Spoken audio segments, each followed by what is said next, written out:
is East Asia Tonight. Good Monday evening. I'm Telly Edwards. Tonight's top stories from East Asia. Seoul reports nearly 300 North Korean soldiers dead and thousands more injured in the Russian war on Ukraine. President Zelensky, meantime, says he is willing to exchange captive North Korean soldiers for Ukrainians. First in 6 years, Japanese lawmakers are in Beijing for talks with Chinese officials. On the table, Japan's seafood exports, the safety of its nationals in China, and North Korea's missile launches. Meantime, Japan's foreign minister met with his South Korean counterpart, pledging unwavering commitment to bilateral ties and reinforcing trilateral cooperation with the U.S., with just a week to go until Donald Trump takes power. Well, South Korea says it will replace concrete barriers at airports nationwide after that deadly Jeju air crash. 7 domestic airports, including Muan, are set for the upgrades. And China's exports surged to a record high as the prospect of biting tariffs imposed by U.S. President-elect Trump looms.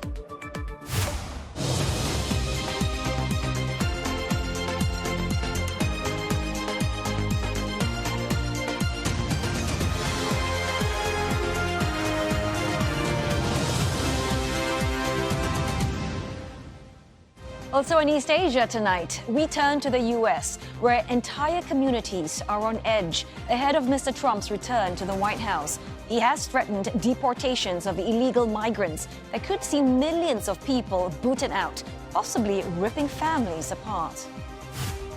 And move over, Mickey Mouse and Donald Duck, because a furry pink fox has taken China by storm. We find out who and what's driving the LinaBell craze. It all began in Shanghai.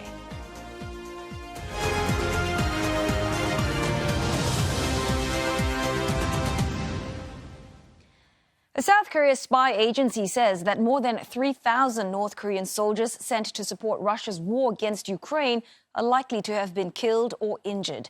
2 have been captured alive, and Ukrainian President Volodymyr Zelensky says that he is willing to hand them over if their leader, Kim Jong-un, can organize the return of Ukrainian prisoners of war being held in Russia. CNA's Lee Myung-suk has more.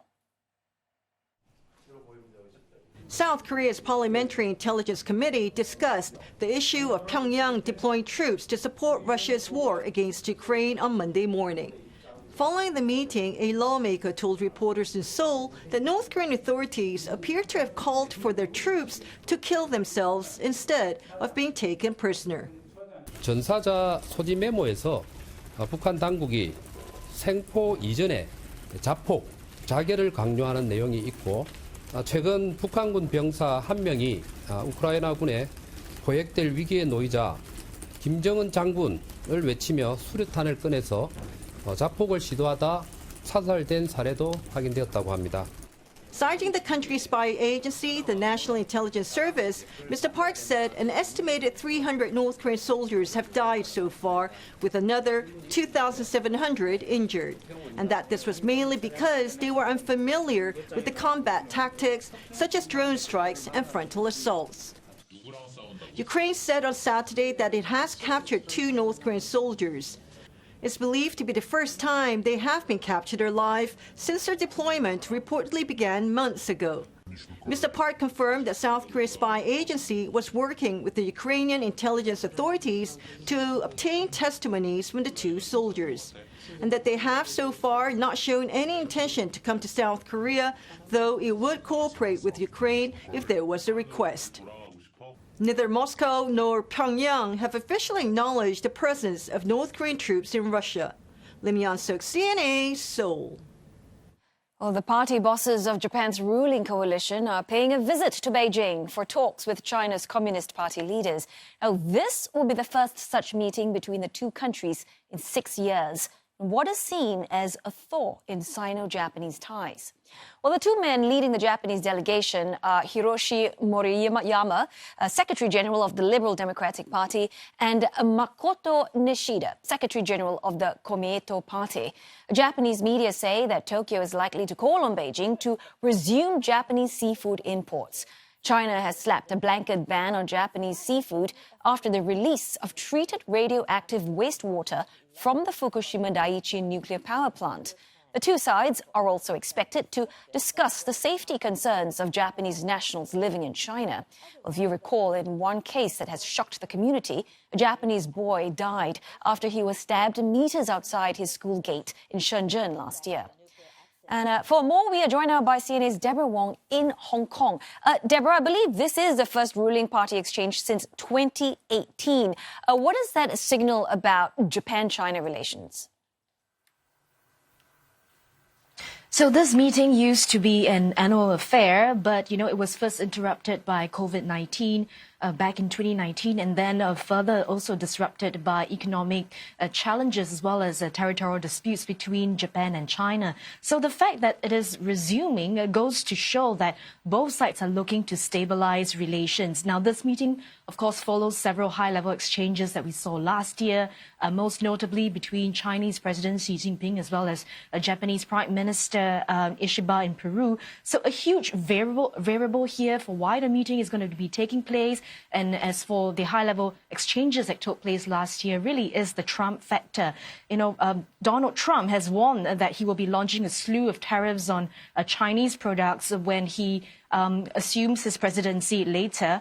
And Japan is also worried that the tariffs could further lead to inflation, global economic instability, as well as some sort of a geopolitical uncertainty as well. And Trump has also said that he wanted to pressure Japan into paying more for troops stationed on their soil, like he did in his first term. And that was a strategic agreement for Japan, given its territorial disputes with China.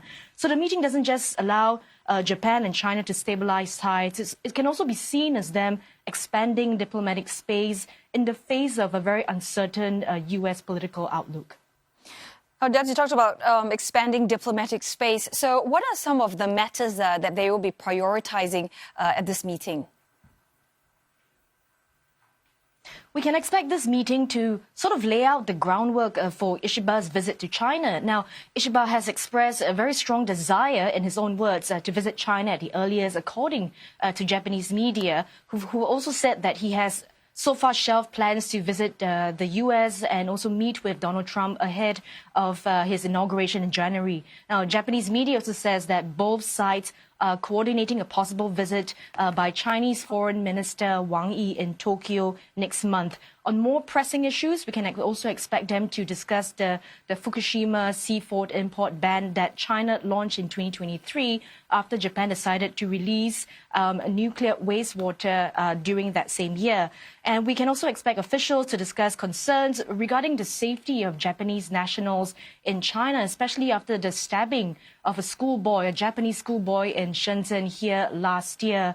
And, China at that time said that it treats the safety of foreigners very seriously in response to claims that there was rising nationalism in certain quarters. Now, local media reports have also suggested that both sides will be looking at the issue of security, such as how to deal with North Korea's repeated missile launches. Now, the meeting runs to Wednesday, and we will be watching this space till then.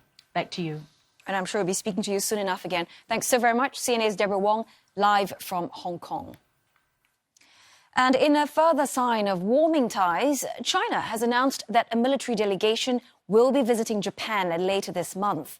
Representatives from China's PLA Eastern Theater will meet leaders from Japan's Ministry of Defense and Self-Defense Forces. The Eastern Theater Command primarily oversees China's security in the Taiwan Strait and East China Sea.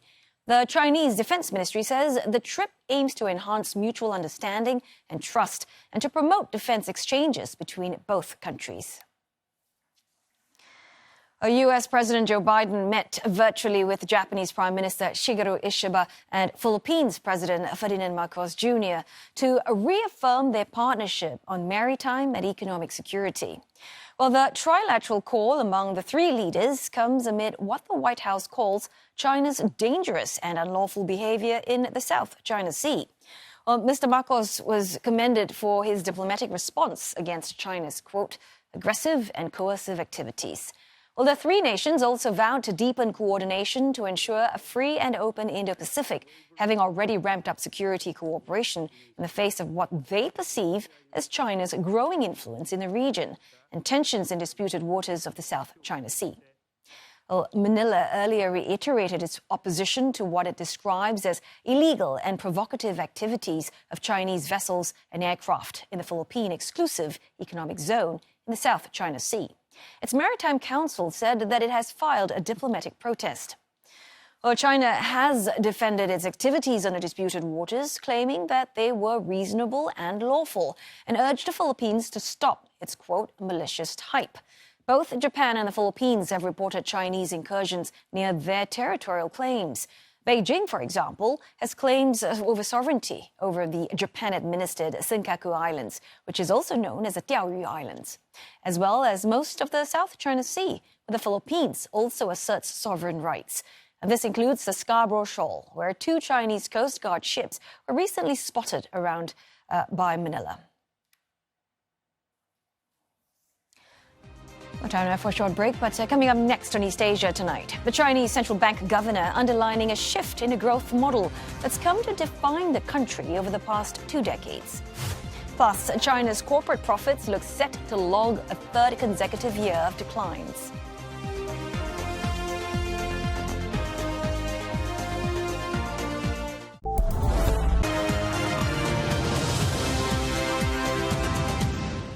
Hello again. Good to have your company on East Asia tonight. It is now time for your business update with Roland. And Roland, it seems like it's a busy day for policymakers in China. You heard right. Beijing has unveiled plans to park more dollars in Hong Kong to bolster the renminbi and to improve capital flows by allowing companies to borrow more overseas. But first, let's talk about Chinese exports jumping to record levels in December. Outbound shipments surged last month as factories raced to ship their products out ahead of fresh trade risk as Donald Trump returns to the White House. China customs data shows exports in December rose 10.7% on year in dollar terms, beating forecasts. Imports also rose 1%, reversing from a 3.9% drop the previous month. The improvement points to factory managers rushing to secure tech imports in anticipation of tighter semicon export controls from the U.S. Overall, China has secured a trade surplus of about $105 billion. For the full year, Chinese exports rose to a record high ahead of looming U.S. tariffs. Outbound shipments rose 7% to $3.5 trillion. Imports rose 2%, leaving an unprecedented trade surplus of $992 billion. Analysts predict China's exports will remain resilient early this year as exporters continue front-loading as uncertainty still reigns in the meantime. Uncertainties like Trump's tariff threats, which could trigger a trade war between Beijing and Washington. China's customs authorities also reiterated that they will continue to fight trade protectionism amid ongoing tensions with the U.S.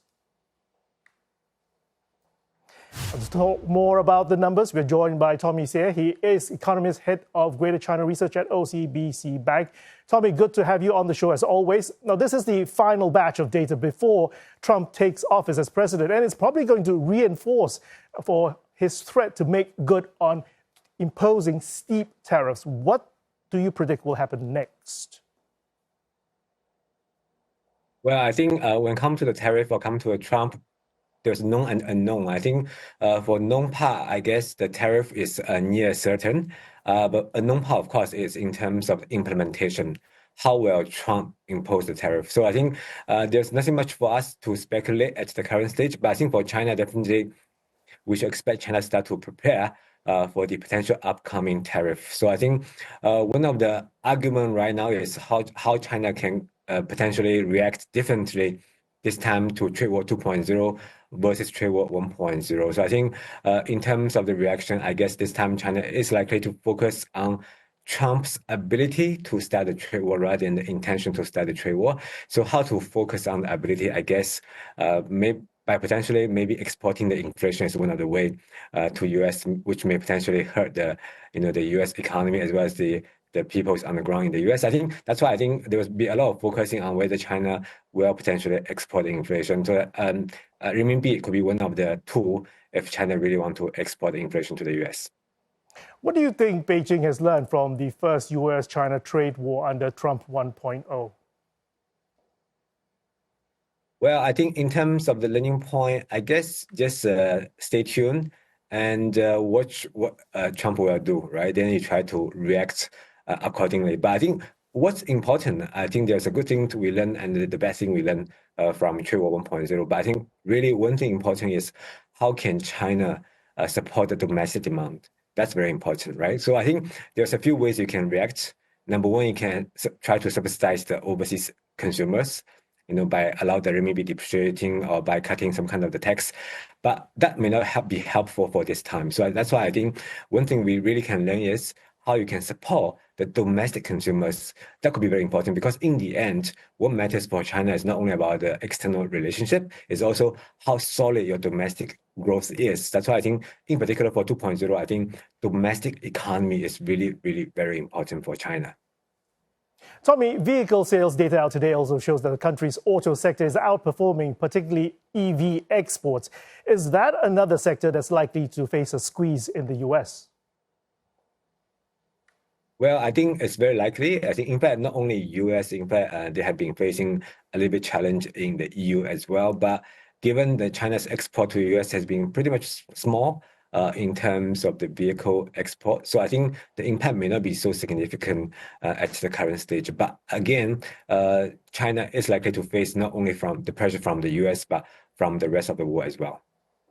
And one of the more worrying macro trends that we are seeing from the data today is that Chinese exporters have been getting less money for their products, with export prices falling more than a year now because of deflationary pressures.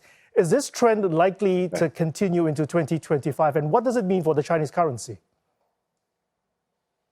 Yeah, I think you're right. I think, to me, one of the key challenges is still this so-called disinflationary pressure for China.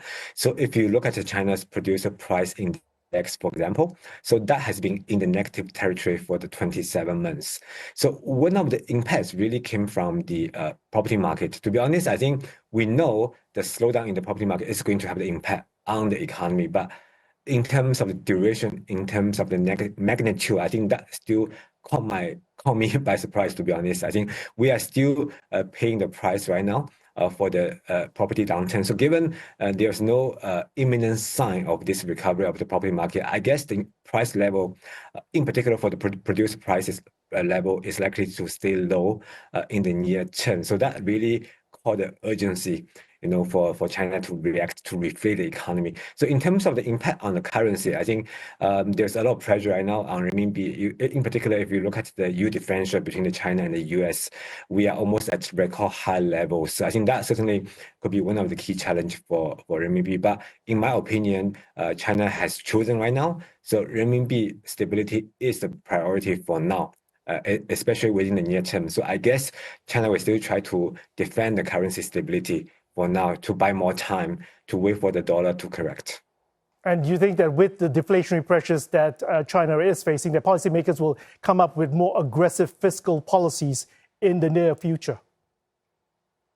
Yes, definitely. I mean, if we look at the policy support, usually people look at the monetary policy and the fiscal policy, but indeed, monetary policy is facing some kind of the constraint, in particular from the currency side. That's why I think the fiscal policy is likely to play a pivotal role, right? I think there was a lot of wish list right now for the fiscal policy. I think for this year, there's a couple of areas we should look at. And number one, China is likely to increase the fiscal deficit for this year, maybe to around 4%. Number two, we might potentially see more bond issuance from the both local government and central government level. I think those are also very important. I think on the positive note, it seems like the central government now believe the more borrowing is sustainable. So one of the key reasons is because if you look at the China's real interest rate level right now, so the real interest rate level is substantially lower than the real economic growth right now in China. So that certainly make the policymaker a little bit more comfortable to borrow more. I think that will be very important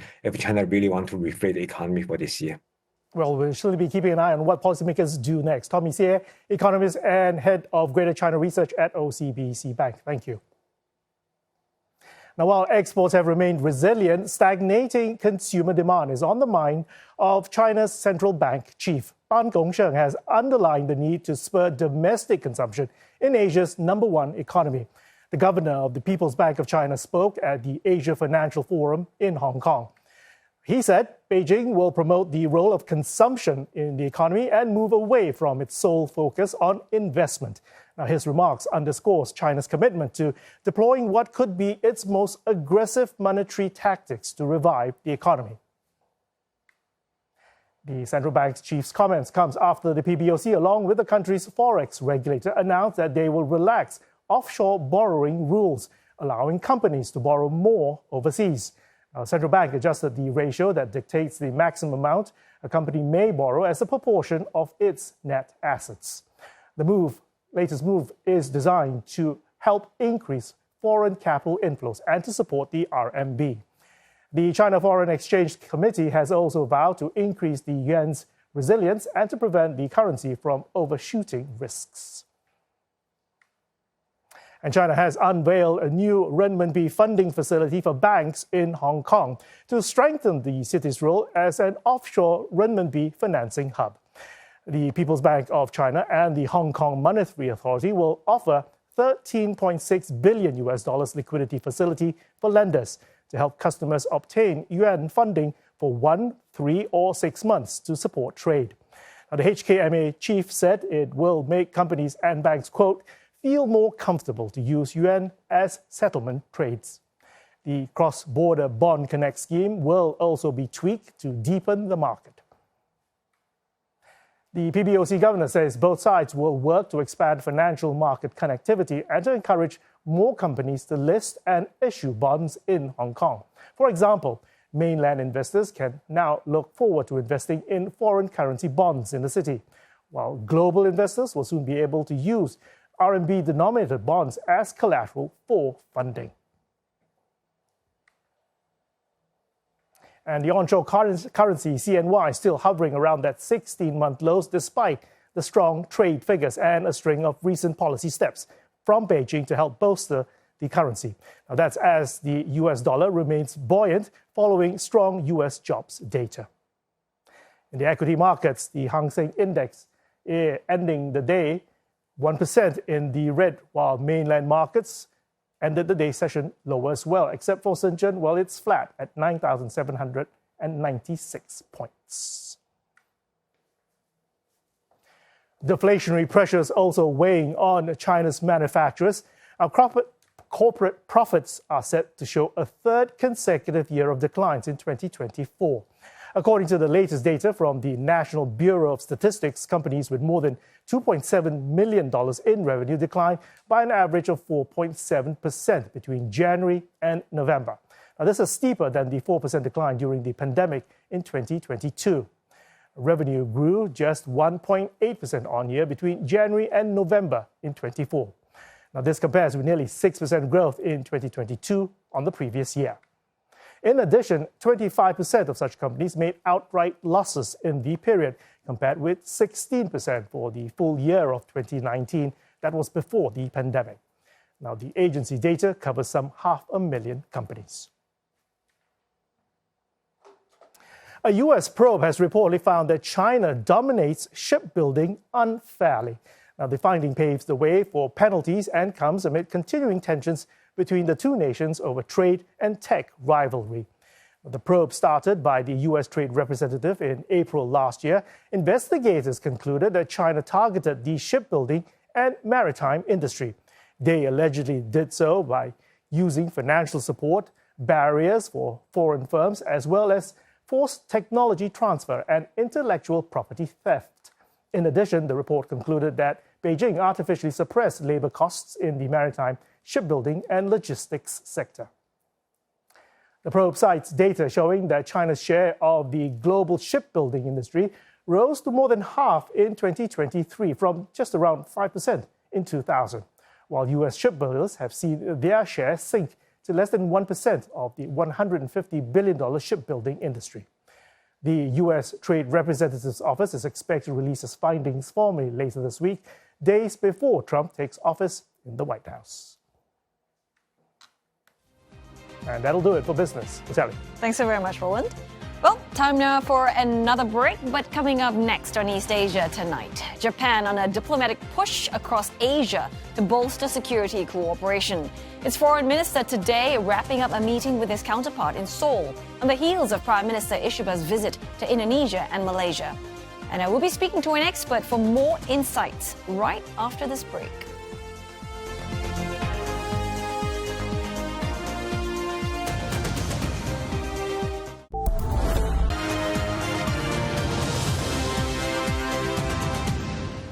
You're watching East Asia Tonight. Seoul reports nearly 300 North Korean soldiers dead and thousands more injured in the Russian war on Ukraine.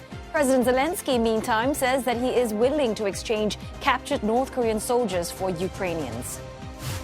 Also, South Korea says it will replace concrete barriers at all airports in the country after the deadly Jeju air crash. 7 domestic airports, including one, are set for the change. And China's exports surged to a record high as the prospect of biting tariffs imposed by U.S. President-elect Trump looms. Tokyo's top diplomat says that cooperation between Japan, South Korea and the U.S. is more important than ever, and he plans to raise its importance to the incoming Trump administration. Takeshi Iwaya was speaking during a visit to Seoul, where he met South Korean Foreign Minister Che Tae-ul. Both sides voiced deep concerns over Moscow and Pyongyang's military cooperation. Mr. Che said that ties with Japan remain unchanged despite the political crisis in South Korea after President Yoon Suk-yeol's impeachment.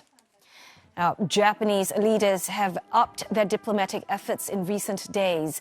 Prime Minister Shigeru Ishiba was in Malaysia and Indonesia just last week, his first bilateral overseas trip since he took office. Well, he said that increasing collaboration with ASEAN is one of his top foreign policy priorities. And for more insights, we are now joined by Kazuto Suzuki. He is Professor of Science and Technology Policy of the Graduate School of Public Policy at the University of Tokyo. Warm welcome to East Asia Tonight, Professor. So it is interesting how we're seeing Japan and South Korea. You know, they talked about trilateral cooperation with China. They talked about trilateral cooperation with U.S., both separately. What are their objectives here, Professor? Do you think it's feasible given the intense China-U.S. rivalry?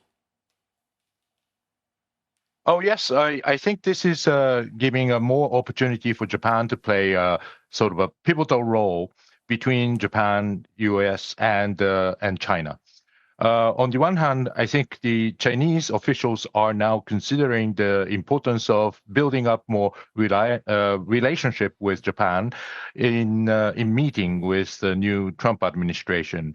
Meanwhile, it is important for the Japan-South Korea to work together to meet with Trump America First policy. So I think this is an opportunity for Japan to take a leadership in this region to make sure that there will be certainties and stability in the relationship. So, China, they're building up relationship ahead of Trump's inauguration. Japan as well, sort of doing likewise. So how much of Japan's latest activity then do you think it's part of hedging against the incoming Trump administration because there is uncertainty over his foreign policy stance towards U.S. allies? Well, yes, on the one hand, this is a hedging strategy, but at the same time, I think there is a lot of opportunities for Japan to take the sort of a third-party place. Particularly for the Southeast Asian countries, the rivalry between United States and China is demanding which side you are on. And I think the South Asian countries do not like to take any part in these two blocs. And I think Japan will play as the sort of a mediator in this rivalry, and to make sure that we'll set up the sort of a framework to work together to make sure that we'll have the sort of a collective voice against the U.S.-China rivalry. And we have seen from Mr. Ishiba's his recent visit to Malaysia and Indonesia, as we talked about, showing how he's showing importance to Southeast Asia. But I'm curious to know, Professor, how does Japan's approach to Southeast Asia differ from China's Belt and Road Initiative, for instance? And does Japan has some sort of an edge in terms of winning more influence? Well, Mr. Ishiba's visit to Indonesia has made a certain progress by exporting the Japanese patrol ship through the OSA, the Official Security Assistance Program. And I think the difference between the Belt and Road Initiative is that Japan is pursuing the quality of the infrastructure and the quality of the aid, whereas the China is more pursuing the quantity of its aid and influence. So I think this is quite a different program, but the world will know that which one is working better for the benefit of these aided countries. Now, meantime, we've been talking about this shifting political dynamics in both the U.S. And South Korea also right now politically not very stable. So do you see that this is sort of it's pushing Japan to take a more independent leadership role in East Asian diplomacy? And what are the challenges you think Tokyo would face in doing so? Yes, I think in Tokyo, the instability of the political situation in South Korea, although it is still, it's probably the last minute that Japan and South Korea will maintain the certain good relationships so that we'll be able to stabilize before anything happened to the President Yoon. But at the same time, I think, because of the Trump administration's coming in, Japan will play an important role in the sort of providing more stability, even though Mr. Ishiba is in the minority government. But relatively speaking, Japan is has a stable political base. So Japan will be able to carry on and deliver what is discussed and what is necessary for the Southeast Asian regions to be more consolidated and provide more stable environment. So you mentioned that Prime Minister Ishiba still has a stable base, although he has, he doesn't have that much sway at this point, and also because his political career, we don't know what's going to happen because, some people talk about another election possibly coming up. But help us understand this, though. What signals should we be watching for in the coming months, in a sense that if you sense any kind of significant shift in Japan's foreign policy compared to his predecessors?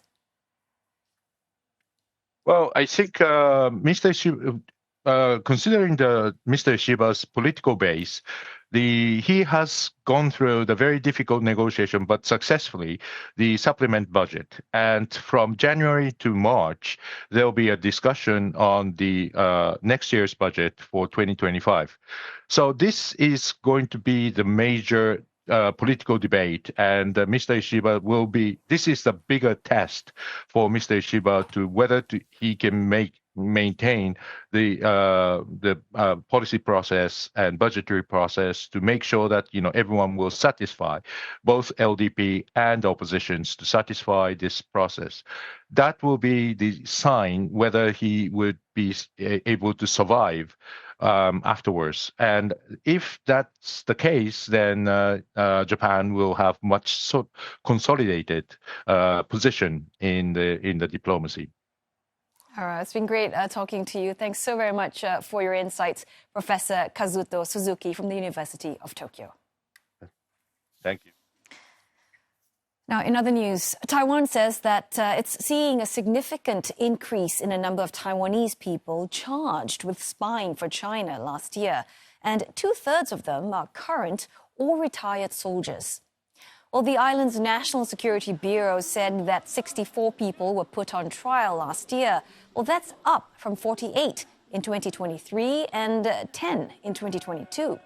In a report, the agency alleges that China is using criminal gangs and even religious groups to recruit serving members of Taiwan's military to get sensitive information or build spy networks. China has yet to respond to those allegations. South Korea has announced plans to overhaul so-called localizers at its airports in the wake of the country's deadliest plane disaster in decades. Well, the shutdown of Muan International Airport has also been extended till the 19th of January. The fatal crash last month saw a Jeju airplane crash into a concrete barrier.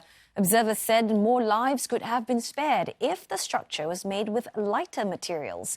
Officials have identified 6 more airports with such embankments made with concrete or steel. Now, they will start renovating these structures this month and aim to finish by year-end. Coming up on East Asia tonight, migrant communities in the U.S. on edge amid the threat of mass deportations promised by President-elect Donald Trump.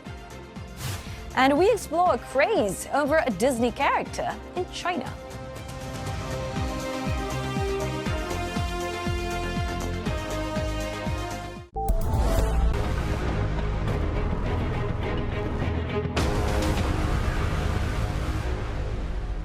You're watching East Asia tonight, and we now turn to the dire wildfire situation on the U.S. West Coast, where officials say that the tens of thousands of people in Los Angeles who had evacuated may not be able to return for at least 4 days. Evacuees have been trying to enter no-go zones, forming lines at checkpoints. Well, the city is bracing for the nearly week-long wave of wildfires to potentially worsen, with winds expected to pick up speed. Officials say the fire threat is very high, but they are prepared with the U.S. military on standby. And nearly 1,000 incarcerated men and women have also joined firefighting efforts as part of a volunteer program.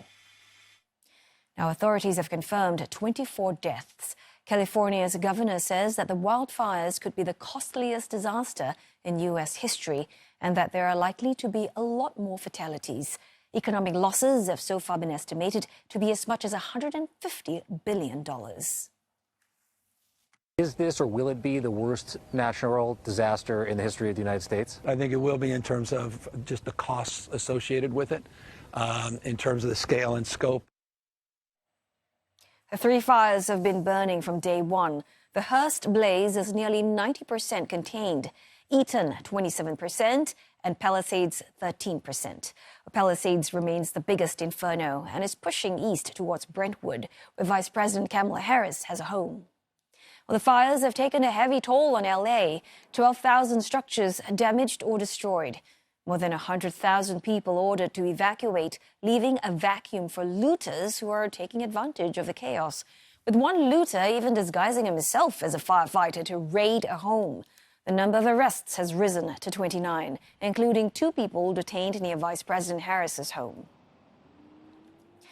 Staying in the U.S., President-elect Donald Trump has vowed to make immediate and sweeping changes on day 1 of his presidency, including initiating the largest mass deportation in American history, leaving migrant communities on edge. Tony Waterman has more from Texas. Did a lot of after-school programs. For nearly 20 years, Valeria Serna has lived just a 6-hour drive away from her extended family in Coahuila, Mexico. But not once has she gone home to visit. That's because her mom brought her to the U.S. illegally when Valeria was just 8 years old. She was like, okay, get ready, let's go. I had no idea where I was going. I had no idea. I just knew it was the U.S. How aware were you that you were in the country undocumented? Oh, every single day of my life I lived in fear.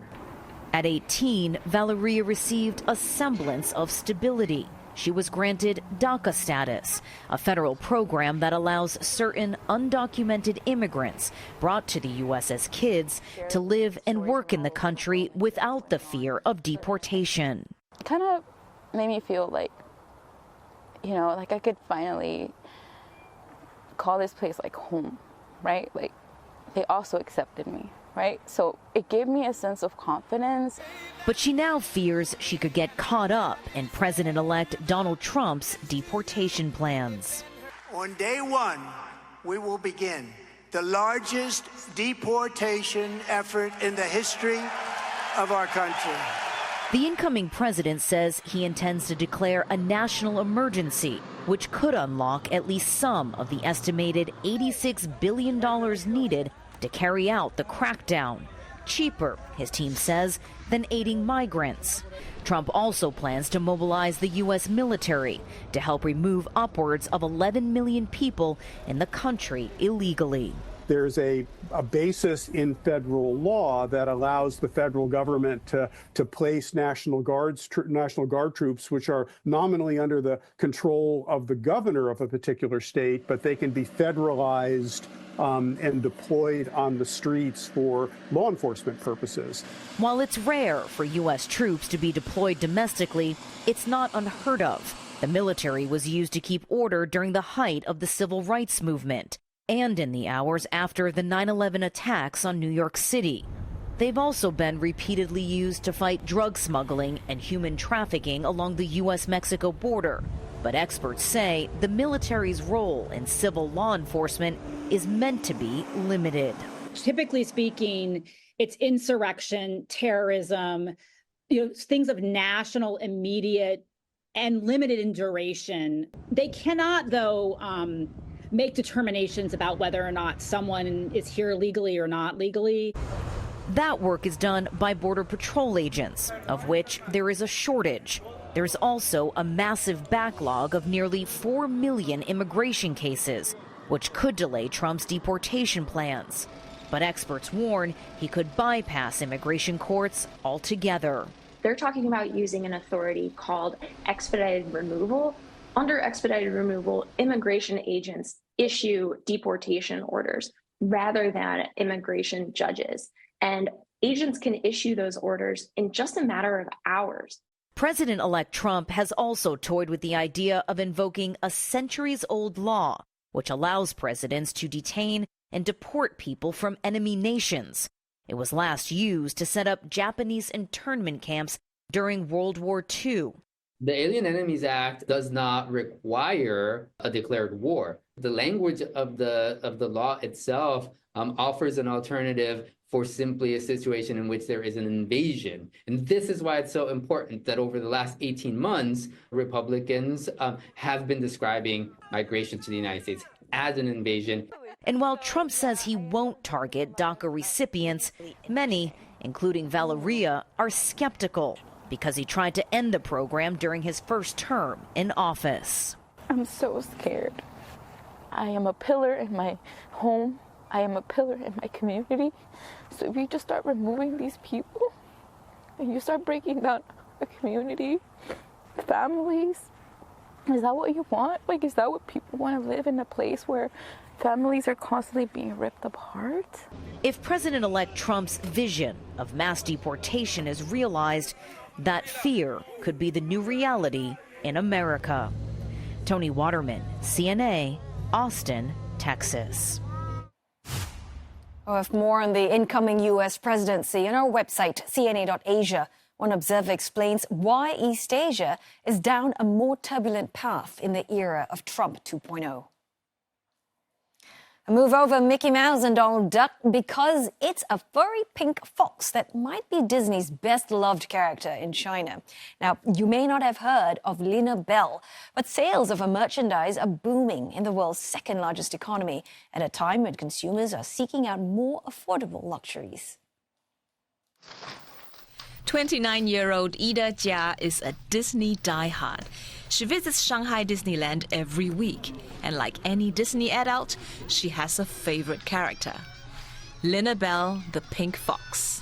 它所展示出来的这种充满了能量，然后又非常开朗的一个这样子的形象，对我也有着这种非常正能量的影响。LinaBell made her debut in Shanghai in 2021.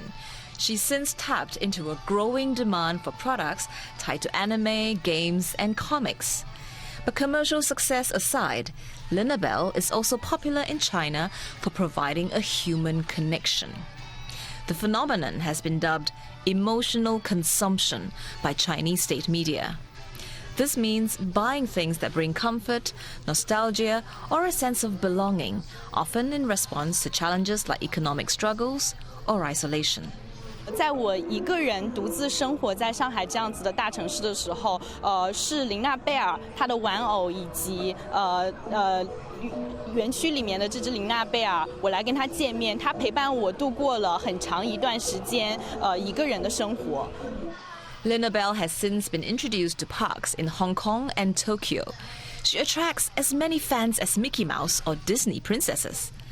Along with LinaBell, brands like Jellycat and Pop Mart, known for the rabbit-like La Boo, are also benefiting from the trend.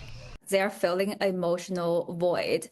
The products are there to remind themselves that you can be happy about the little things in life. 大家都在看着手机，透过电脑，比较少了就是人跟人之间的互动，然后有时候也会可能就是少了陪伴，就不管是父母啊、朋友啊、家人，好像都少了这一块。